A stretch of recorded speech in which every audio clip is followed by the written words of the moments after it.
Hello friends, today we are going to discuss regarding diagnosis and treatment of chronic stable angina. So, diagnosis of chronic stable angina is based on the basis of clinical parameter, that is typical history of chest pain, which is predictable in nature, relieved by rest and nitroglycerin, along with investigations. Investigations may include number 1, ECG. ECG is often normal.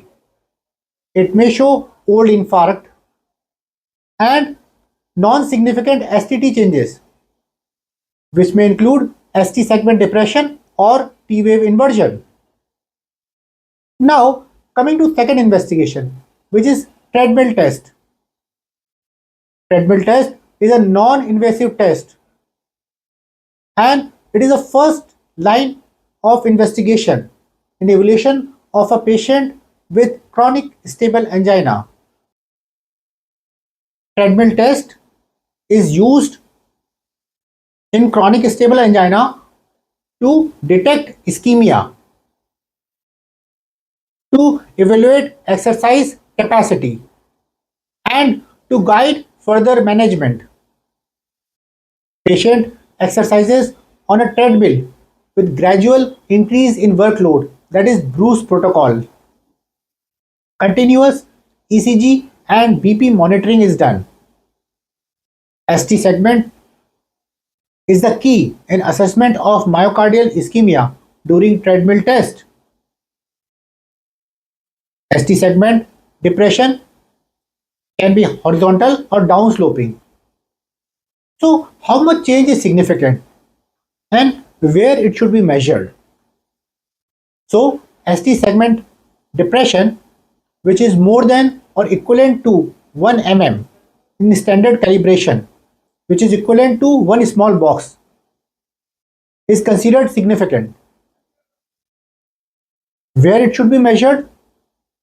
So, it should be measured 80 milliseconds after the J point, which is equivalent to 2 small boxes.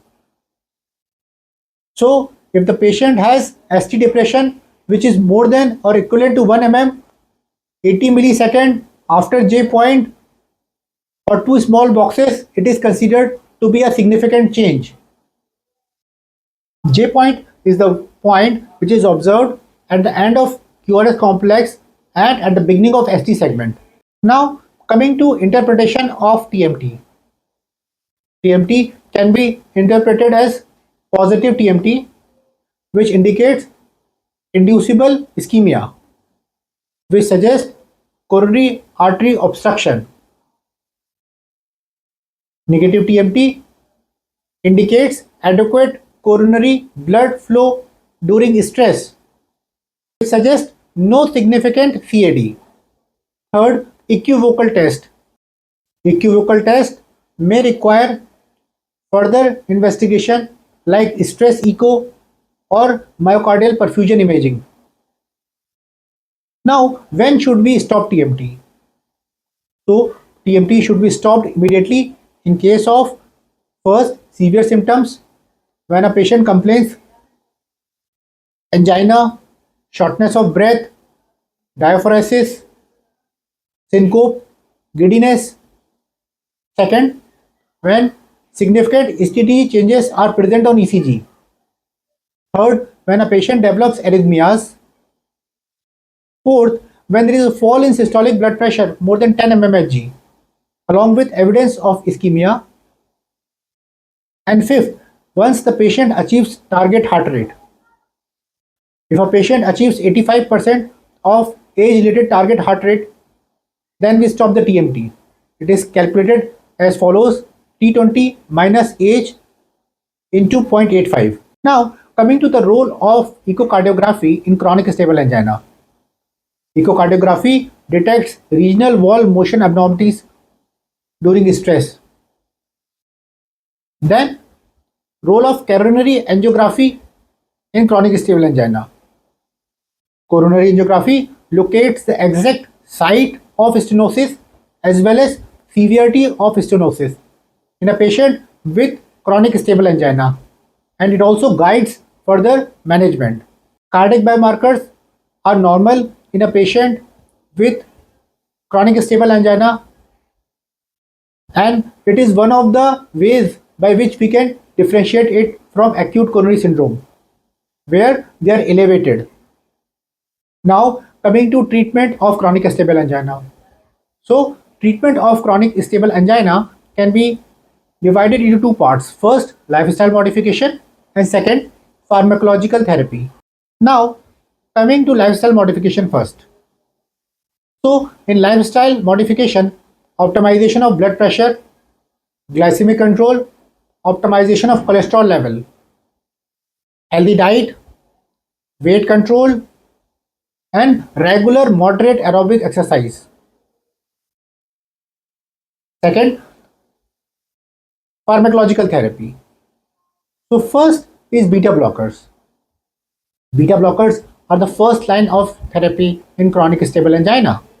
They reduce heart rate and contractility of the heart, thereby reducing myocardial oxygen demand. Then calcium channel blockers.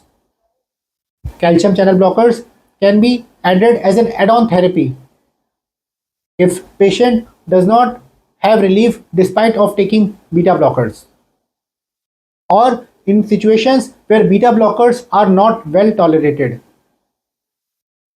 Then other drugs like aspirin and clopidogrel, antiplatelet drugs,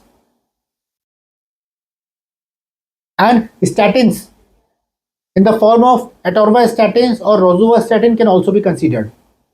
Target is to bring down LDL below 55 mg per dl. Then ACE inhibitors or ARB, they can be used especially if patient has comorbidities in the form of hypertension, diabetes mellitus, or LV dysfunction. Now coming to anti-anginal drug. So first is nitrates. Nitrate provides symptomatic relief in a patient with chronic stable angina. They decreases preload, thereby decreasing myocardial oxygen demand.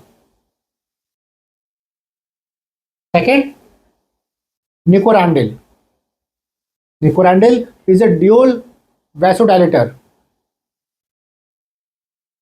First, it has a nitrate-like action. It releases nitric oxide which causes venodilatation, thereby decreasing preload, which decreases myocardial oxygen demand. Second, it causes potassium channel activation, which leads to arteriolar dilatation, thereby reducing afterload, which increases coronary blood flow to the heart.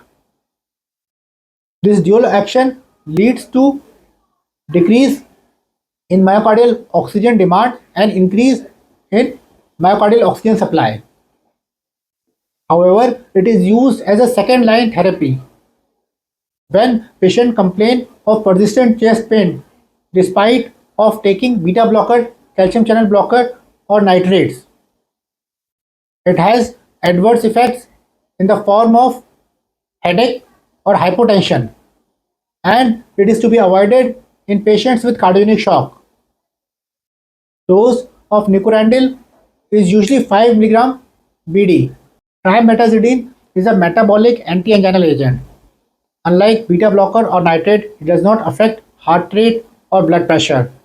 Therefore, which makes it as an excellent add-on therapy, especially in patients who are elderly and hypotensive.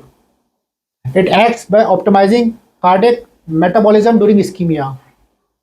So in a patient with ischemia, so there is a shift in metabolism from fatty acid oxidation, which is oxygen consuming, to glucose oxidation, which is oxygen efficient. Trimetazidine inhibit fatty acid oxidation enzyme, thereby shifting energy substrate to glucose. It improves efficiency of myocardium during ischemia. and thereby increasing ATP production.